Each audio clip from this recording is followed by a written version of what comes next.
हाँ, तो अपन क्या है, पीयूष ग्रंथि है उसका अध्ययन करेंगे।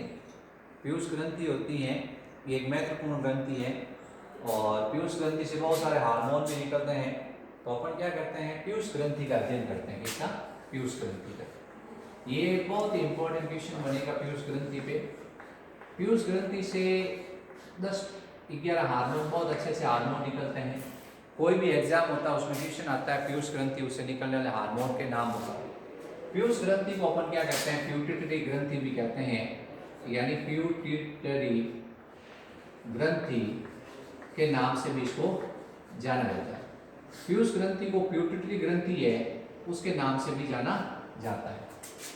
और पीयूष ग्रंथि है वो क्या है, मस्तिष्क का एक भाग है जिसका नाम होता है हाइपोथैलेमस। मस्तिष्क का एक भाग है जिसका नाम है हाइपोथैलेमस। हाइपोथैलेमस से एक व्रंत द्वारा जुड़ी होती है। हाइपोथैलेमस से एक व्रंत द्वारा जुड़ी होती है, यानी एक इनफंडिबुलम एक संरचना होती है, उसके द्वारा ये पीयूष ग्रंथि, हाइपोथैलेमस है, मस्तिष्क का भाग है, मस्तिष्क का भाग हाइपोथैलेमस, हाइपोथैलेमस से ये व्रंत द्वारा जुड़ी होती है। फिर अपन कहते हैं ये पीयूष ग्रंथि है, ये मटर के दाने के आकार की होती है। पीयूष ग्रंथि की विशेषता ये मटर के दाने के आकार की होती है। मटर के दाने का आकार होता है। पीयूष ग्रंथि गुलाबी रंग की होती है। पीयूष ग्रंथि कैसे रंग की होती है? गुलाबी रंग की। पीयूष ग्रंथि है उसका वजन 0.5 ग्राम, यानी 0.5 ग्राम का मतलब हो गया 550 मिलीग्राम से 650 मिलीग्राम के बीच में होता है। इसका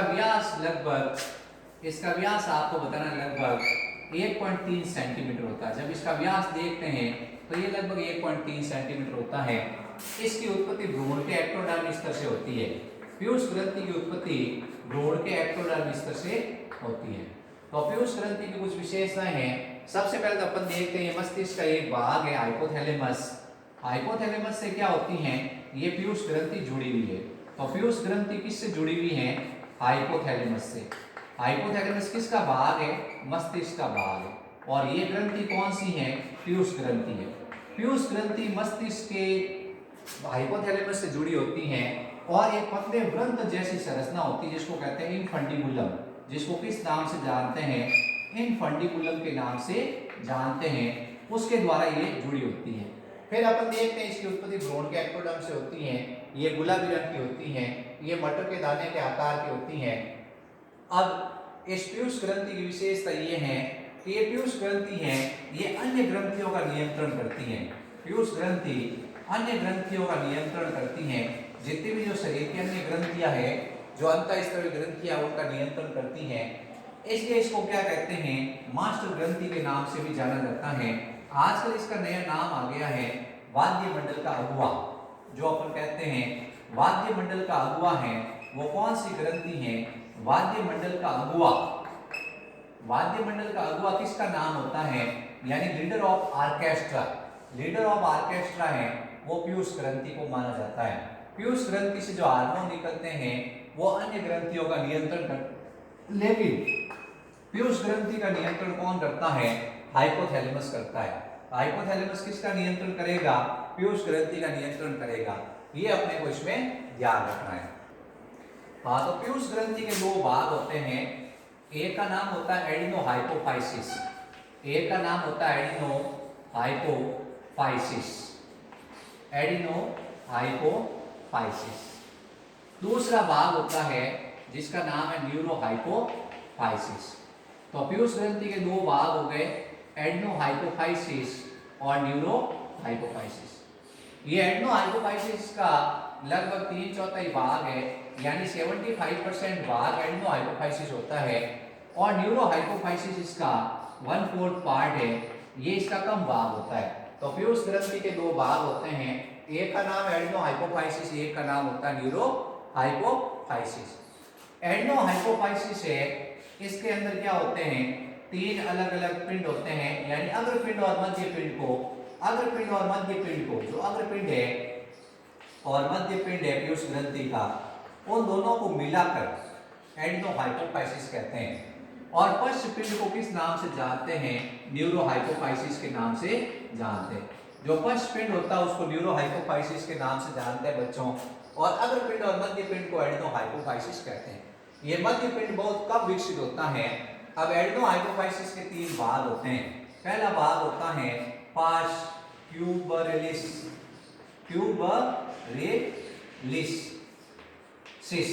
ट्यूबरलिसिस, और दूसरा होता है पार्स इंटरमीडिया, और तीसरा होता है जिसका नाम है पार्स डिस्टेलिस। तो 3 इसके क्या हैं? भाग हैं, पार्स ट्यूबरलिसिस, पार्स इंटरमीडिया और पार्स डिस्टेलिस। ठीक है। अब एडेनोहाइपोफाइसिस से कुछ हार्मोन स्रावित होते हैं और न्यूरोहाइपोफाइसिस से भी कुछ हार्मोन स्रावित होते हैं।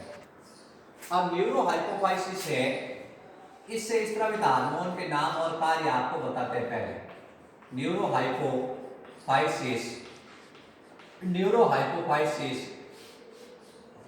से स्रावित होने वाले हार्मोन के नाम और कार्य। न्यूरोहाइपोफाइसिस से स्रावित होने वाले हार्मोन के नाम और कार्य। तो न्यूरोहाइपोफाइसिस से 2 हार्मोन स्रावित होते हैं। पहला हार्मोन होता है ऑक्सीटोसिन। पहले हार्मोन को कहते हैं ऑक्सीटोसिन। जो पहला हार्मोन है उसका नाम है ऑक्सीटोसिन। और दूसरा हार्मोन होता है वैसोप्रेसिन। ठीक है बच्चों, अपन दोनों हार्मोन के नाम और कार्य पढ़ेंगे, ऑक्सीटोसिन और वैसोप्रेसिन। दोनों बहुत इंपॉर्टेंट हार्मोन है। अब ऑक्सीटोसिन और वैसोप्रेसिन के बारे में आपको बताते हैं। तो पहले ऑक्सीटोसिन के बारे में पढ़ते हैं। ऑक्सीटोसिन के कुछ नाम हैं। इसको पिटोसिन हार्मोन भी कहते हैं। जो पिटोसिन हार्मोन है वो ऑक्सीटोसिन का दूसरा नाम होता है। ऑक्सीटोसिन हार्मोन सबसे पहला काम है, ये गर्भाशय है, जैसे शिशु जन्म होने वाला होता है तो शिशु जन्म से पहले ये क्या करता है, जैसे गर्भावधि काल हो गई, 9 महीने पूरे हो गए, या अपन कहते हैं 38 सप्ताह पूरे हो गए, उसके बाद गर्भाशय में भ्रूण है, उस भ्रूण के अंदर क्या होता है, हलचल होती है। तो अपन कहते हैं कि ये गर्भाशय की आरेखित पेशियों में संकुचन और सिकुड़न उत्पन्न करता है। गर्भाशय की आरेखित पेशियों में, गर्भाशय की जो आरेखित पेशियां हैं जिनको अपन चिकनी पेशियां कहते हैं, गर्भाशय की आरेखित पेशियां होती हैं जिनको अपन चिकनी पेशियां कहते हैं, उसमें ये संकुचन उत्पन्न करता है और प्रसव पीड़ा उत्पन्न करेगा। क्या उत्पन्न करेगा? प्रसव पीड़ा। यानी ये शिशु जन्म से पहले जो लेबर पेन होती है उसको उत्पन्न करता है। यह गर्भाशय के आरेखित पेशियों में संकुचन और सिकुड़न उत्पन्न करता है जिससे प्रसव पीड़ा होती है और शिशु जन्म में सहायक है। फिर उसके बाद ये क्या करता है, जो गर्भाशय मुख है उसमें भी शीतलन करता है। गर्भाशय मुख के अंदर क्या करता है, गर्भाशय मुख है उसको शिथिल करता है जिसके कारण शिशु का जन्म आसानी से होता है। इसके अलावा ये प्यूबिक सिम्फाइसिस है, उसमें भी ये शीतलन करता है और शिशु जन्म को क्या करता है, सहायता करता है। ये प्यूबिक सिम्फाइसिस के अंदर भी शीतलन करता है। जो प्यूबिक सिम्फाइसिस है उसके अंदर भी ये क्या करेगा, शीतलन करता है। ठीक है, तो आपसे पूछा जाएगा ये क्या काम करेगा। इसका सबसे पहला काम है गर्भाशय की आरेखित पेशियों में संकुचन और शीतलन उत्पन्न करना, प्रसव पीड़ा उत्पन्न करना, गर्भाशय के मुख को शिथिल करना। ये गर्भाशय का मुख है, ये शिथिल हो जाएगा। और यहाँ पर ये क्या है, प्यूबिस हड्डी है, इधर भी ये प्यूबिस है, इधर भी ये प्यूबिस है। तो ये प्यूबिक सिम्फाइसिस को ये क्या करेगा, शीतल करेगा और ये गर्भनाल चौड़ी होगी और शिशु का जन्म आसानी से होगा। यानी ये शिशु जन्म में सहायक हार्मोन है। ये अपने को ध्यान रखना है कि ऑक्सीटोसिन शिशु जन्म में सहायक हार्मोन है। ये ऑक्सीटोसिन क्या करता है, जैसे गर्भावधि काल पूरी हो गई तो फिर ये गर्भावधि काल पूरी होने के बाद लेबर पेन उत्पन्न करता है। यानी बच्चे के अंदर, बच्चा है उसके जन्म में सहायता करता है। औरत है, उस औरत को गर्भाशय के अंदर संकुचन और शीतलन करता है। फिर उसके बाद शिशु जन्म के बाद ये गर्भाशय को सामान्य करता है। ये गर्भाशय है, ये फूला हुआ है, इसको ये क्या कर देता है, अतिरिक्त ऊतक है उनको नष्ट करता है और ये गर्भाशय क्या हो जाता है, सामान्य हो जाता है। अब इसका काम होता है शिशु जन्म के बाद। शिशु जन्म के बाद ये क्या करता है, जैसे ये स्तन ग्रंथियां हैं, ये बच्चा जैसे ही मां के स्तन के पास आएगा तो स्तन की मांसपेशियों में संकुचन करेगा और दूध बाहर आ जाएगा। यानी स्तन ग्रंथियों की पेशियों में संकुचन करता है, स्तन ग्रंथियां हैं उनकी पेशियों में संकुचन करेगा। स्तन ग्रंथियों की पेशियों में जैसे संकुचन होगा तो शिशु का शिशु को दूध की प्राप्ति हो जाएगी, यानी स्तन की मांसपेशियां संकुचित होते ही दूध बाहर गिर जाएगा। जैसे ही माँ बच्चे को लाएगी, बच्चा समझता नहीं है कि इससे क्या चीज आती है, वो अपने स्तनों के पास अपने बच्चे को लाती है, बच्चा के मुंह में दूध गिर जाता है। आखिर क्यों? ऑक्सीटोसिन, ऑक्सीटोसिन हार्मोन है, वो क्या करता है, शिशु जन्म के बाद में दुग्ध स्त्रावण में भी सहायता करता है। शिशु जन्म के बाद ये क्या करेगा, दुग्ध स्त्रावण में भी सहायता करता है। जो दुग्ध स्त्रावण है, जो दुग्ध निष्कासन है, उसमें भी ये सहायता करता है। तो ऑक्सीटोसिन का दूसरा नाम है पीटोसिन। ऑक्सीटोसिन को अपन क्या कहते हैं, पीटोसिन कहते हैं। ये गर्भाशय के आगे की पेशियों में संकुचन और शीतन उत्पन्न करता है, यानी प्रसव पीड़ा उत्पन्न करेगा, गर्भाशय के मुख को शिथिल करेगा। ये प्यूबिस सिम्फाइसिस, यहाँ पे भी हड्डी होती है प्यूबिस, और यहाँ हड्डियां दोनों जुड़ी होती हैं, तो ये हड्डियों को फैलाता है, यानी प्यूबिस सिम्फाइसिस में शीतलन करता है और स्तन ग्रंथियों की पेशियों में संकुचन करता है, जिसके कारण दूध का निष्कासन हो जाता है और बच्चे को क्या मिल जाता है, दूध मिल जाता है। तो ये अपने को ऑक्सीटोसिन का कार्य याद करना है। हाँ, तो ऑक्सीटोसिन का ये क्या होता है बच्चों, बहुत ही गलत उपयोग भी होता है। अब ये ऑक्सीटोसिन का इंजेक्शन क्या करते हैं, कुछ जो गाय भैंस पालते हैं, वो क्या करते हैं, ऑक्सीटोसिन का इंजेक्शन गाय को लगाते हैं या भैंस को लगाते हैं। ये एक्चुअल में क्या है, हानिकारक है। अब ये कैसे है कि जैसे गाय मान दूध नहीं दे रही है, तो जैसे उसको इंजेक्शन लगाया जाता है तो सारे दूध होता है वो इसके स्तनों में आ जाता है और फिर उस दूध को दूध लेते हैं। तो गाय भैंस रखने वाले क्या करते हैं, ऑक्सीटोसिन की सहायता से ये गाय भैंस के इंजेक्शन लगा के उनका सारा दूध निकालते हैं। वो दूध एक्चुअल में क्या होता है, उस ऑक्सीटोसिन के कारण काफी हानिकारक हो जाता है, वो हमारे शरीर में भी आके हमारी मांसपेशियों के अंदर गलत प्रभाव पड़ता है। अब नेक्स्ट हार्मोन अपन वैसोप्रेसिन पढ़ेंगे। वैसोप्रेसिन के कुछ नाम आपको बताने हैं। वैसोप्रेसिन को पिटेसिन भी कहते हैं, वैसोप्रेसिन को पिटेसिन भी कहते हैं, या एडीएच के नाम से जानते हैं, anti diuretic hormone, anti diuretic hormone ADH. Actual में ये मूत्र विरोधी हार्मोन है। क्या है, मूत्र विरोधी हार्मोन, मूत्र विरोधी हार्मोन। इसका नाम होता है एडीएच, या इसको कहते हैं मूत्र विरोधी हार्मोन। वैसोप्रेसिन है, उसको पिटेसिन। एडीएच, ये एडीएच अच्छा नाम है, ये आता है एग्जाम के अंदर कि एडीएच हार्मोन का स्त्राव किस ग्रंथि से होता है, पीयूष ग्रंथि से। पीयूष ग्रंथि के किस भाग से होता है, न्यूरोहाइपोफाइसिस से। न्यूरोहाइपोफाइसिस से कितने हार्मोन निकलते हैं, दो, ऑक्सीटोसिन और वैसोप्रेसिन। ऑक्सीटोसिन और वैसोप्रेसिन दोनों किससे निकलते हैं, पीयूष ग्रंथि से निकलते हैं। अब ऑक्सीटोसिन और वैसोप्रेसिन दोनों पीयूष ग्रंथि से निकलते हैं, तो अपन वैसोप्रेसिन का कार्य पढ़ रहे हैं। वैसोप्रेसिन के कुछ नाम है, मूत्र विरोधी हार्मोन, एंटी डायबिटिक हार्मोन या पिटेसिन हार्मोन। सबसे पहला तो काम अपन ये जो अपने वर्क नलिका है, वृक्क नलिका होती है, जिसको अपन कहते हैं नेफ्रॉन, जिसको किस नाम से जानते हैं, नेफ्रॉन के नाम से जानते हैं। ये वृक्क नलिका है। वृक्क नलिका का एक भाग है जिसको अपन कहते हैं दूरस्थ पुंडलिक नलिका, DCT, दूरस्थ पुंडलिक नलिका, दूरस्थ पुंडलिक नलिका। और दूसरा है संग्रह नलिका। ये दोनों भाग होते हैं वृक्क नलिका के। अपन ये वृक्क नलिका बना रहे हैं, तो सबसे पहले तो ये क्या है, मैल्किंग कोश है, ये समीपस्थ पुंडलिक नलिका है, फिर ये हैंडले का लूप है, फिर उसके बाद ये दूरस्थ पुंडलिक नलिका है, और ये संग्रह नलिका है। तो ये क्या करता है, जल के अवशोषण को प्रेरित करता है, जल के पुनः अवशोषण को प्रेरित करता है। यानी दूरस्थ पुंडलिक नलिका और संग्रह नलिका से जल के पुनः अवशोषण को, जल के पुनः अवशोषण को, जल के पुनः अवशोषण को प्रेरित करता है, यानी मूत्र गाढ़ा करता है। ठीक है, शरीर से बाहर जल को जाने नहीं देता है, जल का पुनः अवशोषण कर लेता है। जल का क्या कर लेगा, पुनः अवशोषण कर लेगा। अब जल का पुनः अवशोषण हो जाएगा तो मूत्र कैसा होगा, गाढ़ा होगा, मूत्र में पानी की मात्रा कम होगी। एक व्यक्ति है जिसमें वैसोप्रेसिन नहीं निकल रहा है मान लो, तो नेचुरल सी बात है उसको दिन भर बाथरूम लगेगा, उसमें मूत्र में पानी पानी आएगा, क्योंकि पानी का अवशोषण नहीं हो रहा है और पानी मूत्र के साथ बाहर निकलेगा। अब अपन सोचते हैं अपने 2-3 लीटर या 1 लीटर मूत्र निकलना चाहिए, 25 लीटर मूत्र निकल जाए तो क्या होगा, एक चिंता की बात होती है। ये हार्मोन अगर कम होता है तो एक रोग हो जाता है जिसको कहते हैं मूत्रलता। मूत्रलता, मूत्रलता यानी डायूरेसिस, बार बार रोगी को पानी पीता है, मूत्र तैयार कर, पानी पीता है, मूत्र तैयार कर, जितना पानी होता है सब मूत्र के साथ बाहर, तो उसका प्यास लगती रहती है, उसको उसका प्यास क्यों लगेगी, उसका गला सूखा हुआ रहेगा, उसका रक्त दाब बढ़ जाएगा, उसका रक्त दाब क्या होगा, बढ़ जाएगा, प्यास लगती रहेगी। तो इस बीमारी को कहते हैं मूत्रलता। क्यों? क्योंकि यह हार्मोन क्या करता है, जल के पुनः अवशोषण को प्रेरित करता है। जो ये निस्यंद बना है उस निस्यंद में से जल को चूस लेता है, जिसके कारण जो मूत्र बनता है उसमें जल की मात्रा कम होती है। तो ये हार्मोन अगर कम निकलेगा तो मूत्र ज्यादा बढ़ेगा। ये हार्मोन कम निकला, मूत्र बढ़ गया। तो इस हार्मोन की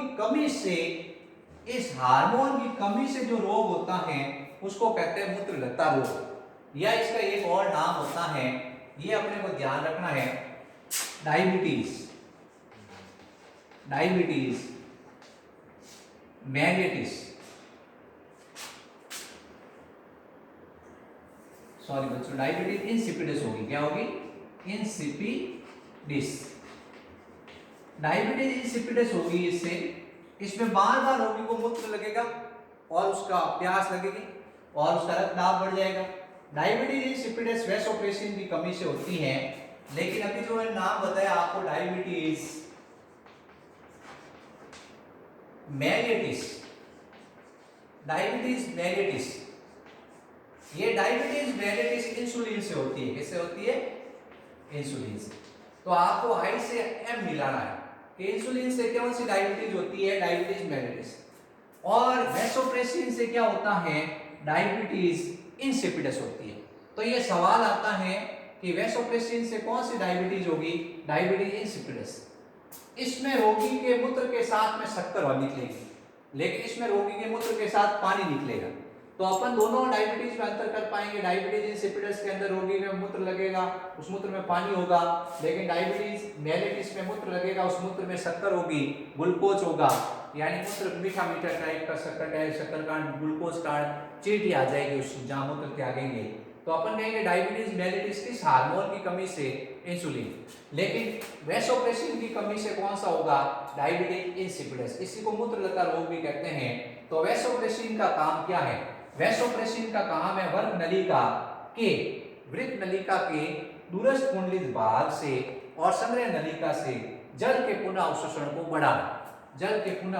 को बढ़ाना, बच्चों ये हार्मोन के कार्य बहुत ज्यादा है, आपको एक एक याद करना पड़ेगा कि भाई इसका काम है इंक्रीज करना। क्या इंक्रीज करना, वाटर रीअब्जॉर्प्शन, यानी जल के पुनः अवशोषण को इंक्रीज करना।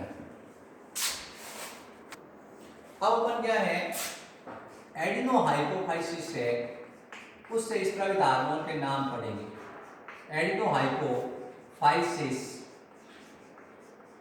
से स्रावित होने वाले हार्मोन, सबसे पहला हार्मोन है, अपन 7 नाम लिखेंगे बच्चों, 7 नाम आपको याद करने हैं। सबसे पहला हार्मोन है वर्दी हार्मोन। नंबर 1 हार्मोन है वर्दी हार्मोन। वर्दी हार्मोन है, इसको कहते हैं शॉर्ट में ग्रोथ हार्मोन या कहते हैं सोमेटोट्रोपिन हार्मोन। तो पहला हार्मोन हो गया सोमेटोट्रोपिन हार्मोन। सोमेटोट्रोपिन हार्मोन को शॉर्ट में कहते हैं STH। दूसरा हार्मोन होता है FSH, यानी पुट्टिका प्रेरक हार्मोन, पुट्टिका प्रेरक हार्मोन। तीसरा हार्मोन होता है LH, ल्यूटिनाइजिंग हार्मोन,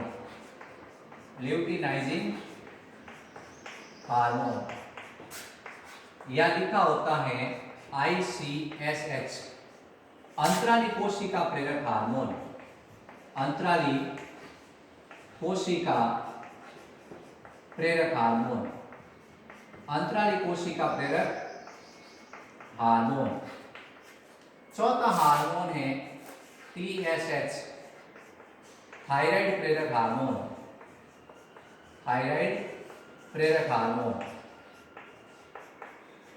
पांचवा हार्मोन है ACTH हार्मोन, एडिनोकॉर्टिकोट्रोपिक हार्मोन, एडिनोकॉर्टिकोट्रोपिक हार्मोन।